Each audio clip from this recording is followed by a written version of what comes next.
video লাইভটা তাই বলাই লাইছন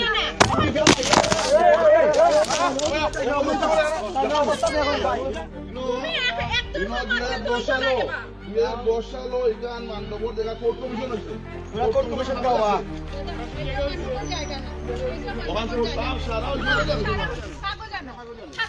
আরে তোমার চান্দা রে হাগো জানা আমি হইছি আমরা মামলা দিব না ফেরত না না যে বতো না আর তুমি কিটা নেবা তুমি জাতান্ত দাদা উই